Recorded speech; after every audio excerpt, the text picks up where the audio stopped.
नमस्कार, मैं अखिलेश आनंद हूं। शुरू हो चुका है देश का सबसे बड़ा सियासी शो। नमस्कार, मैं हूं Snehlata Shukla. Political power centre में आपका स्वागत है। तो दिन की हर बड़ी खबर हम आपको दिखाएंगे और एबीपी न्यूज के स्टाइल में उसका विश्लेषण भी होगा। बिल्कुल, इस शो के जरिए आप जानेंगे हर खबर के पीछे और हर खबर के भीतर की खबर। तो यूपी से लेकर महाराष्ट्र तक की हर सियासी खबर अब आपके सामने आने जा रही है।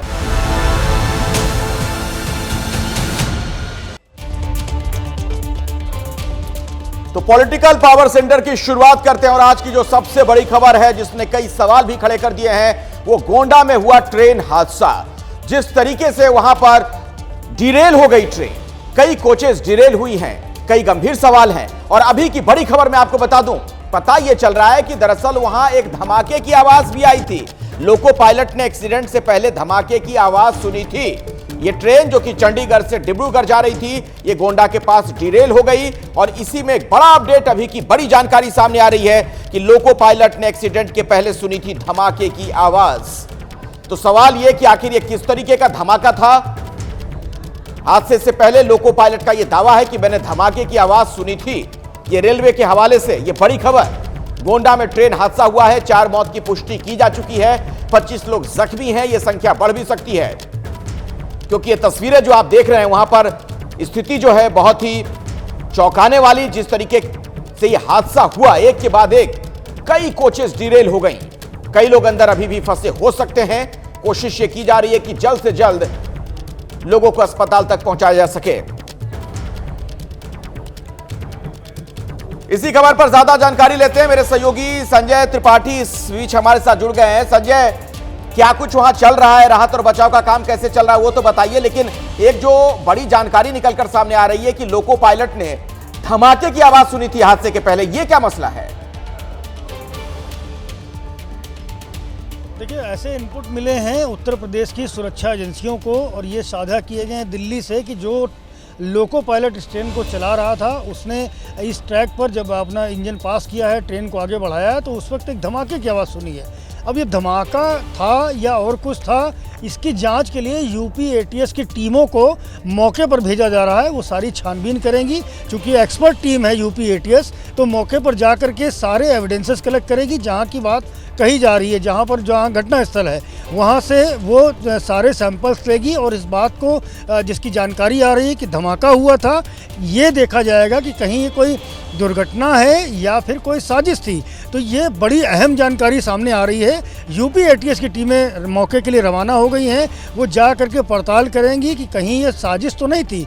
तो ये महत्वपूर्ण बिंदु है। इसके अलावा और कुछ चीज़ें मैं अपडेट कर दूं। पहली तो अखिलेश, जो मृतकों की संख्या है वो 2 है। अभी डिप्टी सीएम ब्रजेश पाठक से मेरी बात हुई है, उनका कहना है कि 2 मृतकों की संख्या है। यही बात जो मौके पर पहुंचे हुए आला अधिकारी हैं, नेहा शर्मा जिलाधिकारी ने भी यही बात कही है कि 2 मृतक हैं, जबकि 2 बेहद गंभीर घायल हैं।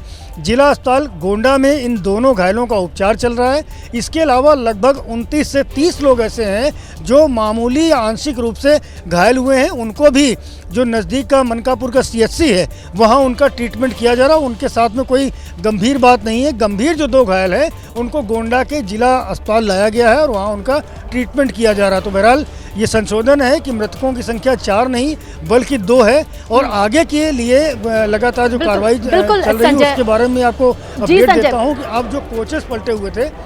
बिल्कुल संजय, अब यही अगला सवाल है मेरा कि जिस तरीके से जो कोचेस पलटे थे उन्हें ठीक करने की कवायद, इसके साथ धमाके को लेकर के अगर जिस तरीके की बात लोको पायलट ने की है, किस तरीके की इन्वेस्टिगेशन आगे हो सकती है, इसे लेकर क्या आइडिया? देखिए, यूपी एटीएस जो है वो एक्सपर्ट एजेंसी है। वो टेररिस्ट पर काम करती है, वो टेररिस्ट अटैक्स पर काम करती है और इस तरह के जो ब्लास्ट होते हैं उन पर यूपी एटीएस छानबीन करती है। तो यूपी एटीएस की टीमें यहाँ आएंगी और मौके से जहाँ पर ये घटना हुई है, दुर्घटना हुई है, वहाँ पर जो इनपुट दिया जा रहा है कि धमाके की आवाज़ सुनी थी, तो वहाँ पर जाकर सारे सैंपल कलेक्ट करेंगे जिससे कि इस बात में, इस दावे में कितना दम है इसको परखा जा सके। तो बहरहाल यूपी एटीएस की टीमें निकल चुकी हैं, ऐसा हमारे सोर्सेज का दावा है और वो जा करके पड़ताल करेंगी। दूसरा अपडेट ये है कि जो कोचेस वहाँ पर पलटे हैं, उन सारे कोचेस में जो घायल यात्री थे उन सभी को निकाल लिया गया है। अब उन कोचेस के भीतर में कोई भी घायल यात्री मौजूद नहीं है। जो राहत और बचाव का कार्य है वो लगभग अब समाप्ति की ओर है, क्योंकि जो घायल आंशिक रूप से थे या मामूली रूप से थे उन सभी को अस्पतालों में पहुंचाया जा चुका है, और जो दो गंभीर घायल थे उनको भी जो जिला अस्पताल गोंडा है वहां उनका ट्रीटमेंट चल रहा है। जी।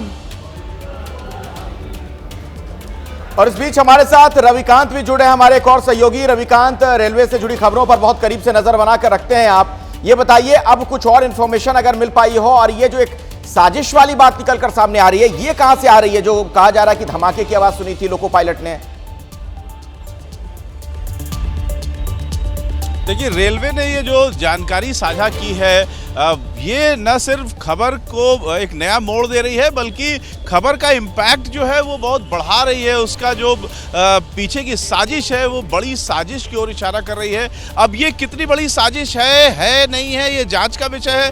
लेकिन रेलवे ने ऑफिशियल सोर्सेज से ये जानकारी दी है कि जो लोको पायलट है, त्रिभुवन नारायण नाम है उसका, हम आपको बता दें।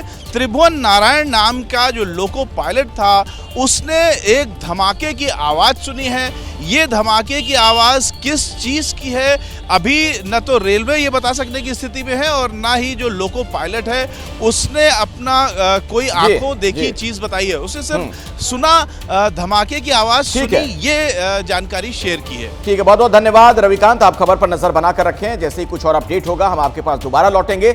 लेकिन अब बात कर लेते हैं उत्तर प्रदेश में बीजेपी के अंदर मचे कलह की। लोकसभा का चुनाव समाप्त हुआ, सब कुछ शांत रहा उसके बाद कुछ दिनों तक, लेकिन अब देख रहे हैं आप किस तरीके से बागी सुर सुनाई पड़ने लगे हैं। और अब तो हालात ये हो गए हैं कि अखिलेश यादव इस पर चुटकी ले रहे हैं। वो जो लोग नाराज बताए जा रहे हैं उन्हें ऑफर तक देने लगे हैं।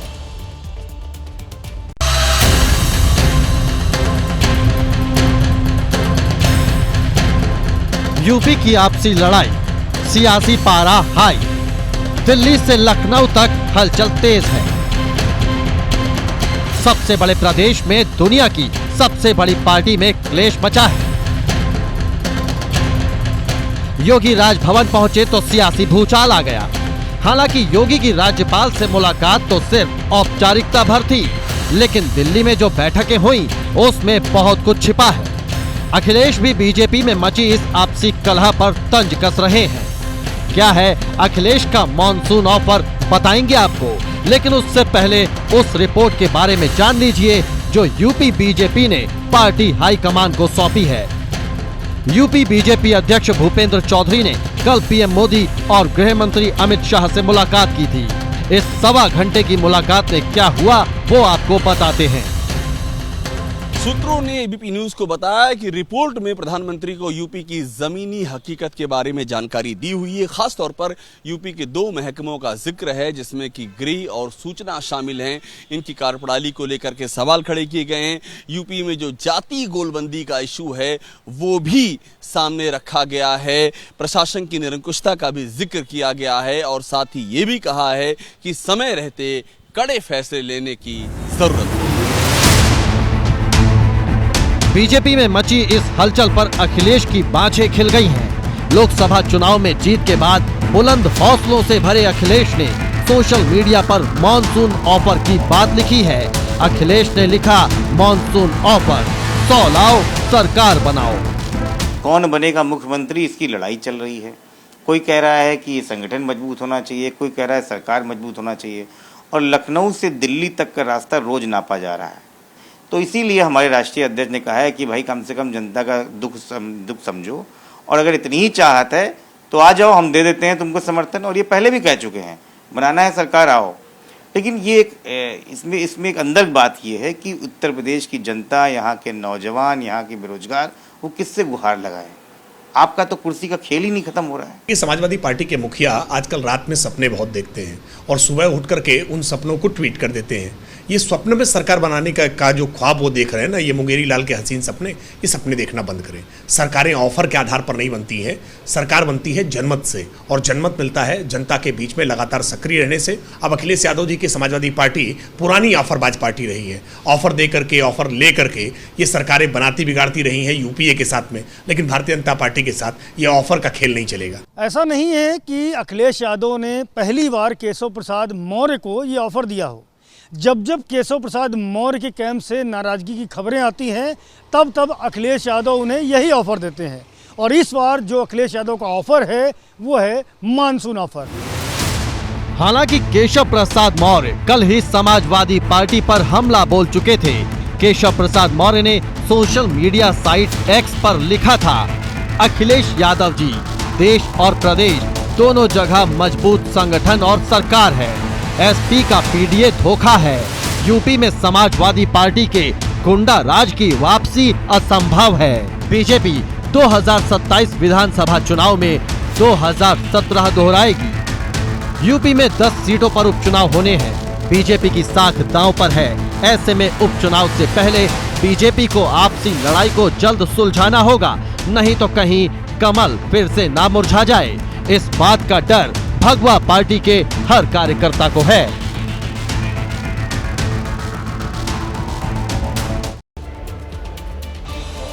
और देखिए, यूपी के पूर्व सीएम वीर बहादुर सिंह के बेटे फतेह बहादुर सिंह जो 7 बार के विधायक हैं, उनके एक बयान से सियासी खलबली मची हुई है। उन्होंने एबीपी न्यूज से बातचीत में कहा कि मुझे जान का खतरा है और इसकी शिकायत मैंने सीएम योगी से की, लेकिन प्रशासन की तरफ से कोई एक्शन नहीं लिया गया। फतेह बहादुर जी, आपसे मैं सीधा सा सवाल ये करना चाहता हूं कि आपने एक चिट्ठी लिखी है, उस चिट्ठी में आपने खतरे की बात की है, क्या है पूरा मामला? देखिए, माननीय उत्तर प्रदेश के मुख्यमंत्री योगी आदित्यनाथ जी को मैंने अपना प्रतिवेदन दिया था और 10-12 दिन हो गए, अभी तक मेरे संज्ञान में आया है कि कोई उस पर कार्रवाई नहीं हुई। मैंने इस पर केंद्रीय नेतृत्व से भी चर्चा की और उनके भी संज्ञान में लाया कि कुछ अपराधी प्रवृत्ति के लोग हैं जो एचएस हैं थाने के, और आज भी उनके ऊपर बैंक लूट के और तमाम अपराध पंजीकृत हैं कई जनपदों में, लेकिन किन अधिकारियों के दबाव में उन पर कार्रवाई नहीं हो रही। आखिर ये साजिश क्या है, इसका पर्दाफाश होना चाहिए। आपने शायद ये भी लिखा है कि सरकार पर आपको मैंने लिखा है कि स्थानीय पुलिस जो है वो इस पर कोई कार्रवाई नहीं कर रही है। मुख्यमंत्री जी के निर्देश के बाद भी कोई कार्रवाई नहीं हुई है। ऐसे में मुझे लगता है कि स्थानीय पुलिस मिली हुई है और केंद्र की तरफ देखना पड़ा। केंद्र में आपने शिकायत किसके पास की फतेह बहादुर जी? मैंने माननीय गृह मंत्री जी को भी लिखा है, कहा है, और माननीय जेपी नड्डा जी जो हमारे राष्ट्रीय अध्यक्ष जी हैं उनको भी अवगत। अगर जिंदा रहूंगा तभी तो राजनीति करूंगा, अगर मैं जीवित ही नहीं रहूंगा तो मैं राजनीति क्या करूंगा? तो आपको इस मतलब ये सीधा सा लाइव थ्रेट जैसा है मामला आपके लिए?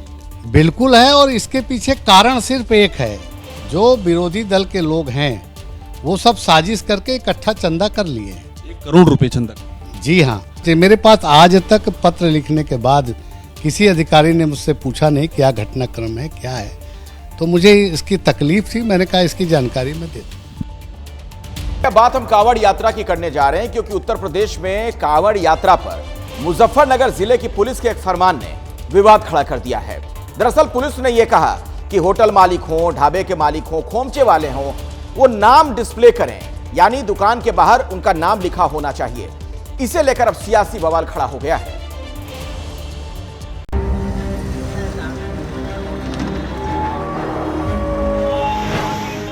आरिफ फलवाला, रावेज फल, Nadeem bro tea stall, Mohammad Fayaz चाय वाले,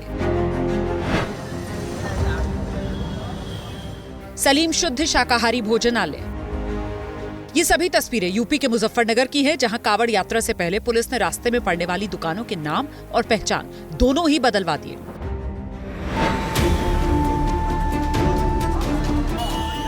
दरअसल बुधवार को मुजफ्फरनगर पुलिस ने एक निर्देश जारी करते हुए कहा, कावड़ यात्रा के रास्ते में पड़ने वाली खाने पीने के ठेले, सभी दुकानें, होटल्स पर उसके मालिक के नाम को बोर्ड लिखना होगा। लेकिन प्रशासन के इस फैसले ने सियासी रंग ले लिया है।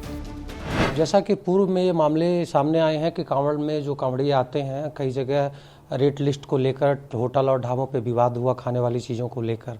इसके अलावा कुछ मुद्दे ये उठते रहे कि कोई नॉनवेज किसी दुकान पे है या कोई अन्य धर्म का, कोई अन्य संप्रदाय का व्यक्ति किसी अन्य नाम से कोई होटल ढाबा खोला हुआ है, जिसको लेकर आपस में हमेशा दिक्कतें आती रही हैं।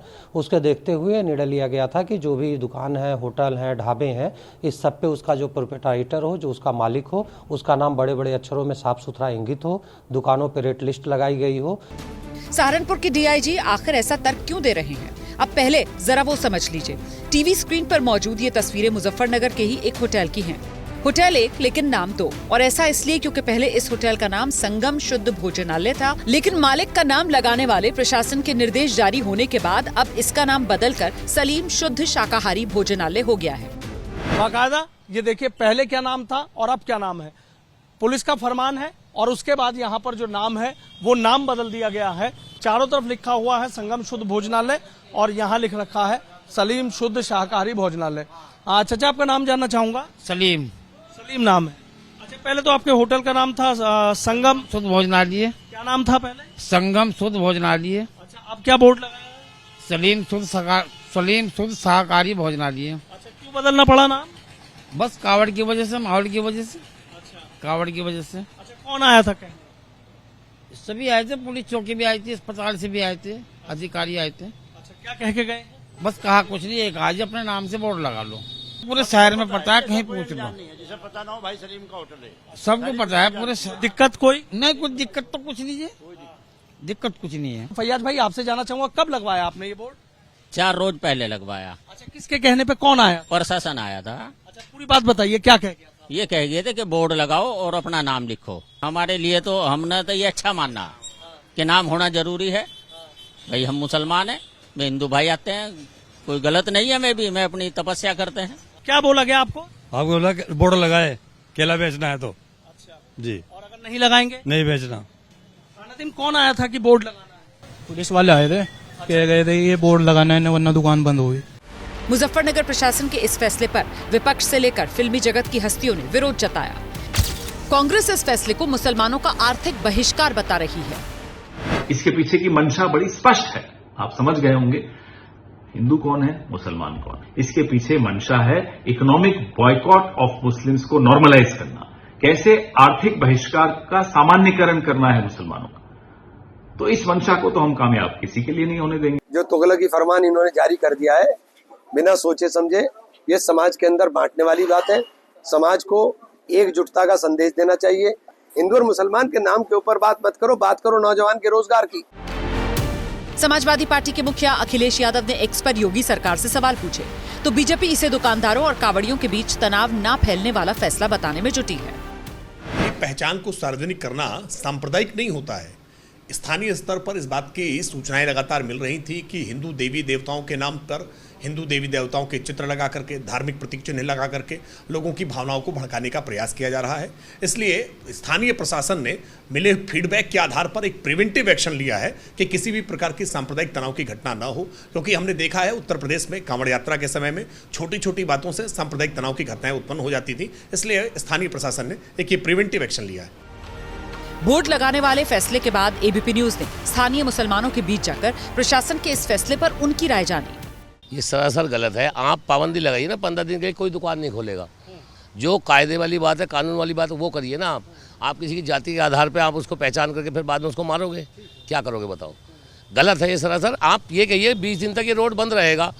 अगर कानून है, पुलिस है और सरकार चाहेगी, बंद होगा नहीं होगा, हो जाएगा। आप किसी की पहचान मत पूछिए, पहचान पूछ के आप भेदभाव पैदा कर रहे हैं। मेरी समझ से तो ये बहुत गलत बात है। ना हिंदू मुसलमान की तो कोई बात नहीं होनी चाहिए। मेरे को किसी आदमी से यहाँ पर मेरे को खाना है, पीना है, नहीं है, वो नाम पहचान लिया है कि मेरा मन कर रहा है तो मैं खा भी सकता हूँ, नहीं मन कर रहा नहीं भी खाना है मेरे को। एक तरीके से सही भी है और एक तरीके से इसमें जातिवाद फैलेगा तो उस हिसाब से सही भी नहीं है। कावड़ यात्रा से पहले जारी इस फरमान पर यूपी की सियासत गर्म है और उपचुनाव से पहले यूपी में ये एक बड़ा मुद्दा बनता दिख रहा है। और अभी की बड़ी खबर आपको बता दें, झारखंड में मोहन भागवत ने, आरएसएस प्रमुख ने कुछ ऐसी बातें कही हैं जिसको लेकर अब चर्चा हो रही है। जो बात उन्होंने कही झारखंड में, उनका यह कहना था कि दरअसल प्रगति का कोई अंत नहीं है। और उसके बाद वो कहते हैं कि लोग सुपरमैन बनना चाहते हैं, सुपरमैन पर लोग रुकते नहीं हैं, फिर भी वो भगवान बनना चाहते हैं। लेकिन भगवान कहते हैं कि वो विश्व रूप है।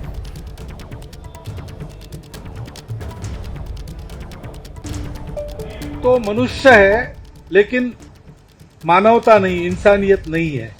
वो मनुष्य बन जाए असली पहले, वहां जाने के बाद उसको लगता है लेकिन मनुष्य से कोई होते अति मानव, सुपरमैन कहते, सुपरमैन फिल्में वगैरह निकलती उसमें दिखाते हैं कि अलौकिक शक्तियां जिनके पास होती।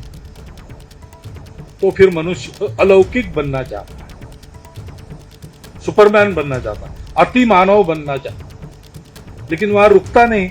उसको लगता है कि देव बनना चाहिए, तो वो देवता बनना चाहता है। तो मोहन भागवत के इस बयान के अब कई अर्थ निकाले जा रहे हैं और कांग्रेस देखिए कैसे इस पर चुटकी ले रही है।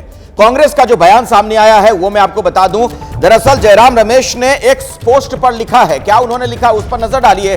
भागवत के बयान को लेकर कांग्रेस ने मोदी पर तंज कर दिया है, प्रधानमंत्री मोदी पर। कांग्रेस के महासचिव हैं, उन्होंने जो बातें कही हैं, नागपुर ने झारखंड से एलकेएम पर मिसाइल दागी, मोदी को इस मिसाइल की खबर मिल गई होगी। भागवत के बयान को लेकर कांग्रेस ने सीधे प्रधानमंत्री मोदी पर निशाना साधा है, तंज किया है। जयराम रमेश ने एक्स हैंडल पर यह पोस्ट किया। उन्होंने कहा कि मुझे यकीन है कि स्वयंभू नॉन बायोलॉजिकल प्रधानमंत्री को इस ताजा अग्नि मिसाइल की खबर मिल गई होगी, जिसे नागपुर ने झारखंड से लोक कल्याण मार्ग को निशाना बनाकर दागा है। आपको पता है लोक कल्याण मार्ग प्रधानमंत्री के निवास को कहते हैं।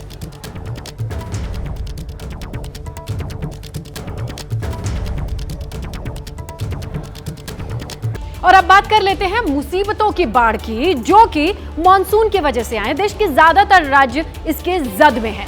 खासकर अगर आप उत्तर प्रदेश की बात कर लीजिएगा तो दर्जन भर ऐसी जगह है जो बाढ़ का दंश झेल रही हैं। और बड़ी बात यह है कि ये तस्वीर दिन ब दिन बद से बदतर होती जा रही है।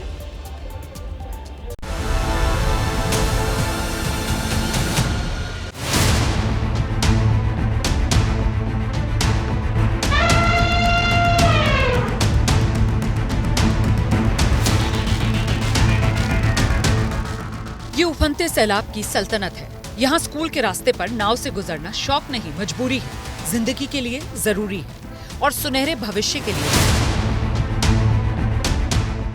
तस्वीरें गोरखपुर के दक्षिणी बहरामपुर गांव की। यहाँ राप्ती नदी का बढ़ता जलस्तर बर्बादी बनकर आया। पिछले 15 दिन से इस इलाके के कई गांव बाढ़ की चपेट में हैं। न पानी उतरता है, न तबाही का क्रम थमता है। नतीजा, चारों तरफ फैले सैलाब के बीच ग्रामीणों के लिए नाव ही एकमात्र सहारा है।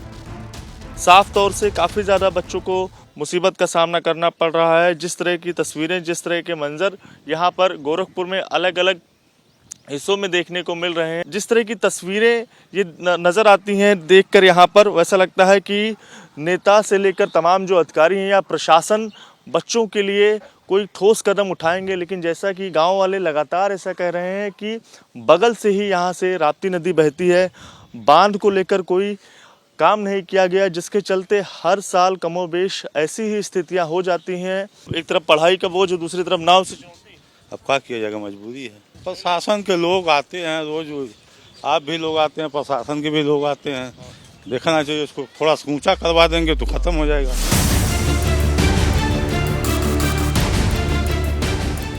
कोई क्लास 2 में पढ़ता है, कोई हाई स्कूल का छात्र है। हर किसी के सामने बाढ़ के सीने पर चढ़कर मंजिल तक पहुंचने की चुनौती है, जिसका सामना वो हर एक दिन करते हैं, क्योंकि प्रशासन की ओर से राहत के नाम पर सिर्फ यही नाव मिली है। बच्चों के लिए न सेफ्टी जैकेट दी गई, न स्कूलों की छुट्टी की गई, और फिर बांध को मजबूत करने का कदम तो छोड़ ही दीजिए। कितनी दिक्कत हो रही है, डर लगता है आप लोग को? कितनी दूरी से आती है? हम लोग मतलब करीबन बहुत दूर से आते हैं। उधर अंदर में हम लोग घर है, गाँव के सबसे साइड में है। पानी भरा है पूरा यहाँ? अच्छा, तो डर लगता है आप लोग इतना दूर से? डर तो लगेगा, पूरा यहाँ पे डूबने पूरा सहायक है ना, पूरा डूब सकते हैं। बहुत दिक्कत हो रही है, नाव टाइम से नहीं मिलता है, लेट हो जाता है स्कूल का। बाढ़ प्रभावित क्षेत्र है, समस्याएं तो अनगिनत हैं। तो हम लोग यहाँ बचपन से रहे आए हैं, इसीलिए इसी में घुल मिल गए हैं। हम लोग को मतलब हमको तो नहीं डर लगता है। अब बच्चे हैं, बच्चों का टेंशन लगा रहता है। हम लोग ड्यूटी चले जाते हैं तो हम लोग सोचते हैं कि जब उधर से रिटर्न बच्चा आ रहा है तो कहीं नाव भर जाए, ज़्यादा लोग हो जाएं तो डूबने का डर रहता है। गोरखपुर के इस इलाके में हर साल यही तस्वीर दिखती है, लेकिन शासन प्रशासन के स्तर पर स्थायी समाधान की दिशा में बात कभी आश्वासन और बयानों से आगे नहीं बढ़ पाती। अब जरा लखीमपुर खीरी की तस्वीरें देखिए। पहाड़ों पर तेज बारिश और बनबसा बराज से पानी छोड़े जाने से जिले के 100 से ज्यादा गांव बाढ़ की चपेट में हैं। दुधवा नेशनल पार्क भी बाढ़ की चपेट में। ऐसे में पार्क में मौजूद जानवरों की सुरक्षा के लिए वन कर्मी हाथियों पर बैठकर पेट्रोलिंग करते नजर आ रहे हैं। वहीं स्थानीय लोग गुजर बसर के लिए जान जोखिम में डालकर कमर तक पानी से होकर निकलने को मजबूर हैं। उत्तर प्रदेश प्रदेश में पीलीभीत, लखीमपुर खीरी, गोरखपुर, श्रावस्ती समेत कई जिले भारी बारिश से उफान पर आई नदियों के गुस्से का सामना कर रहे हैं। इनमें एक नाम वाराणसी का भी है। वाराणसी में घाटों पर मौजूद कितने ही मंदिर जलमग्न हो चुके हैं, कई डूबने की कगार पर हैं। वहीं कई घाटों का संपर्क टूट चुका है। जलस्तर बढ़ने से मणिकर्णिका और हरिश्चंद्र घाट पर शवदाह करने वालों को परेशानी झेलनी पड़ रही है। इधर गंगा के बढ़ते जलस्तर को देखते हुए दशाश्वमेध घाट पर होने वाली गंगा आरती के स्थान में बदलाव किया गया। पानी बढ़ता है तो सभी को दिक्कत होता है, पब्लिक को नहाने में दिक्कत होता है, ब्राह्मणों का रोजी रोटी पर असर पड़ता है, यात्री कम हो जाते हैं। कि जितने भी दर्शनार्थी आते हैं यहाँ पर स्नान करने वाले, सब बहुत सतर्कता के साथ जो है स्नान यहाँ पर करें और उसके बाद जो है सुरक्षित अपना यात्रा मंगलमय करें। लगातार हो रही बारिश से उत्तर प्रदेश के 20 जिले बाढ़ की चपेट में हैं। पहाड़ से निकलकर मैदानी इलाकों में आने वाली नदियों का पानी बर्बादी का सायरन बजा रहा है। मध्य प्रदेश में भी हालात बिगड़ रहे हैं। ये तस्वीर मध्य प्रदेश के सिवनी की है। सिवनी में बारिश के दौरान नेवरी नदी में अवैध खनन करना कुछ लोगों को भारी पड़ गया। जोगीवाड़ा ग्वारी गांव के पास रेत खनन कर रहा एक ट्रैक्टर नदी की धार में फंस गया। ट्रैक्टर के साथ कुछ मजदूर भी थे। ऐसे में ट्रैक्टर को बहने से रोकने के लिए रस्सी के जरिए एक पेड़ से बांधा गया, जिसके बाद ग्रामीणों की मदद से सभी को बाहर निकाला गया। देखिए, पूरब से लेकर पश्चिम तक और उत्तर से लेकर दक्षिण तक बढ़ते जलस्तर से, बाढ़ से लोग परेशान हैं। हालात तो ये हैं कि कहीं पर पहाड़ दरक रहे हैं और कहीं पानी का रौद्र रूप लोगों को डरा रहा है।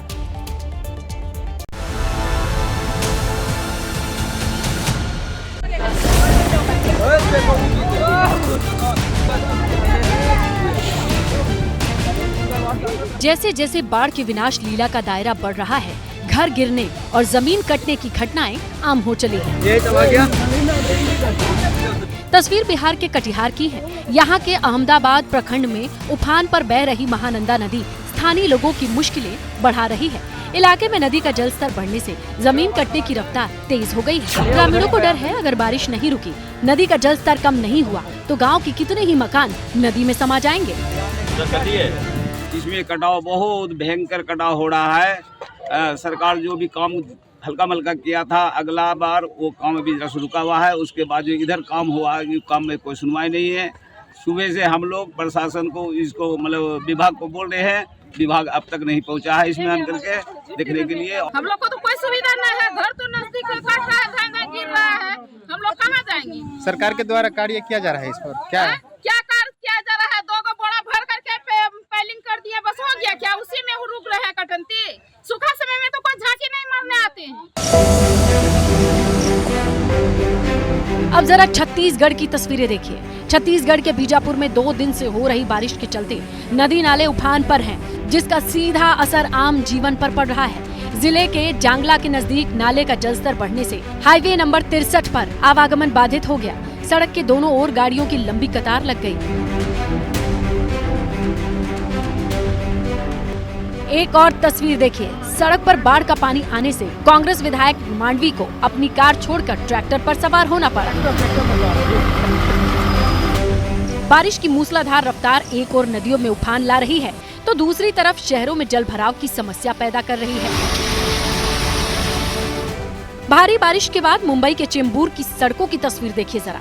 तस्वीरें ऐसी जैसे कोई सड़क नहीं बल्कि नदी बह रही हो। मुंबई में तेज बारिश से ट्रैफिक की रफ्तार बेहद धीमी हो गई। मैदानी इलाकों की तस्वीर देखिए। अब जरा पहाड़ी इलाकों की तस्वीर देखिए। आसमान से गिरती बूंदें पहाड़ी इलाकों में दोहरी मुसीबत लेकर आई हैं। बारिश नदियों में उफान के साथ ही पहाड़ी चट्टानों को भी तोड़ रही है। केदारनाथ हाईवे पर भूस्खलन की तस्वीरें इस बात की गवाही हैं। लैंडस्लाइड होने से केदारनाथ हाईवे पर दोनों ओर लंबा जाम लग गया। नतीजा 4 धाम यात्रा पर निकले श्रद्धालु रास्ते में ही फंस गए। उत्तराखंड के पहाड़ी इलाके में हो रही बारिश जिंदगी पर भारी पड़ रही है। एक और लैंडस्लाइड की घटनाएं तो दूसरी तरफ पहाड़ी की चोटी से गिरने वाले झरने तबाही का शोर मचा रहे हैं। भारी बारिश से पिथौरागढ़ से गुजरने वाली नदियों और नाले की बात करें वो उफान पर है। दूर दराज बसे गांव तक पहुंचना मुश्किल हो रहा है। ये तस्वीरें सिर्फ उत्तराखंड की नहीं, भारी बारिश से दक्षिण भारत के पहाड़ भी दरकने लगे हैं। कर्नाटक के अंकोला से सामने आई लैंडस्लाइड की ये तस्वीर देखिए। गनीमत ये रही पहाड़ से जब मलबा नीचे आया तो किसी तरीके का नुकसान नहीं हुआ। सब तकलीफ हो रहा है, इधर पानी नहीं मिल रहा है पीने के लिए। अभी 3 दिन से तो रुका, अभी चालू कभी होता है क्या मालूम। खाली वो पुलिस लोग बोलते गाड़ी इधर से निकालो, किधर लेके जाऊँ, फिर रोड चालू रहता तो कहीं को रुकते इतना फिर हम। तो हम लोग LPG का ड्राइवर हैं, हम लोग को पहले मालूम चल गया, अपना तुरंत अपना गाड़ी हम लोग साइड कर लिए और यही परेशानी झेल रहे हैं सर। लगातार हो रही बारिश से पहाड़ी इलाकों में लैंडस्लाइड की घटनाएं बढ़ गई हैं।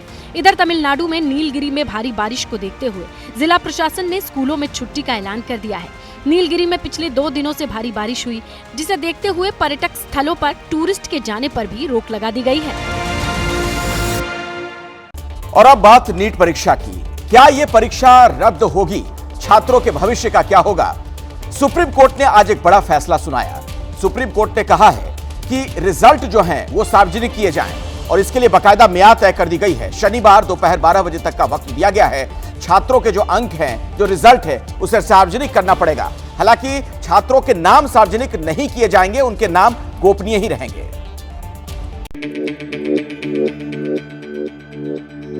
चंदन सिंह, राहुल कुमार, करण जैन और कुमार शानू, ये सभी नीट से चीट के केस में सबसे नए किरदार हैं। इन सभी को सीबीआई ने बुधवार को पटना एम्स के हॉस्टल से हिरासत में लिया। सीबीआई को शक है परीक्षा माफियाओं ने इन चारों से पेपर सॉल्व करवाया।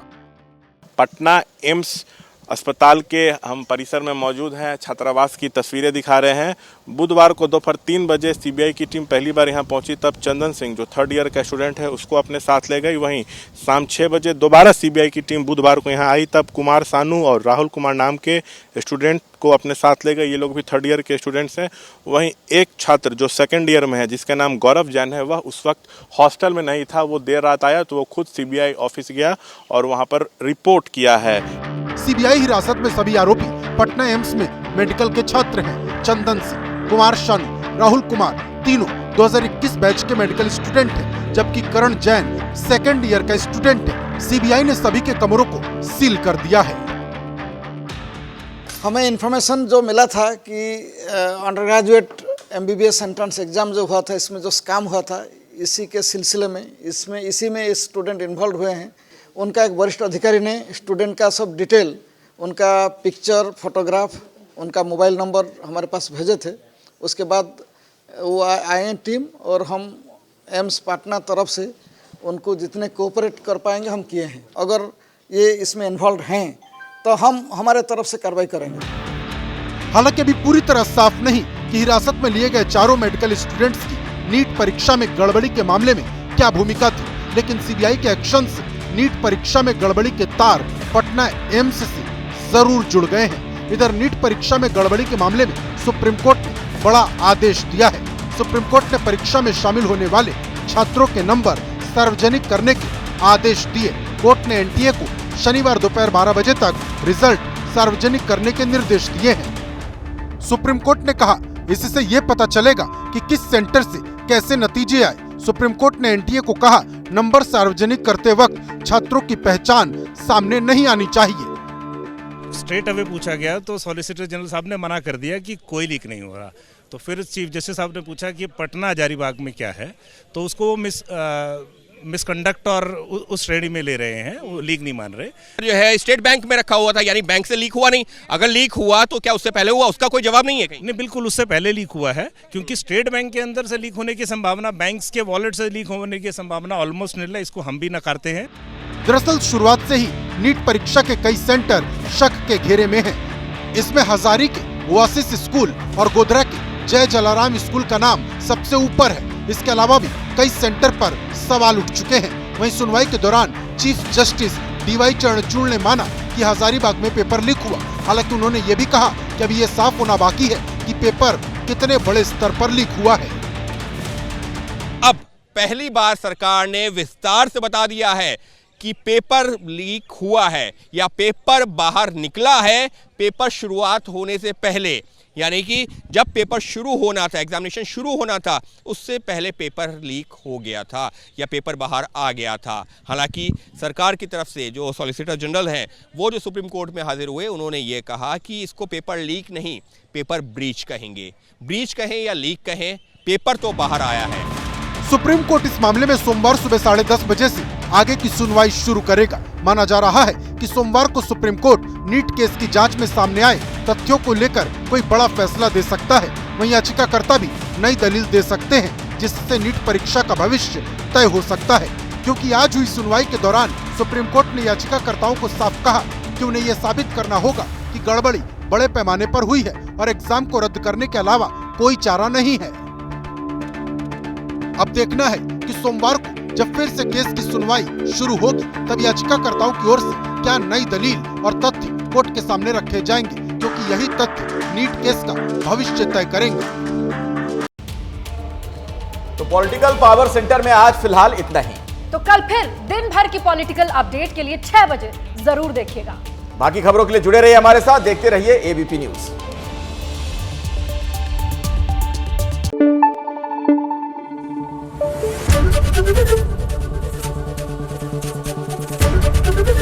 एबीपी न्यूज आपको रखे आगे।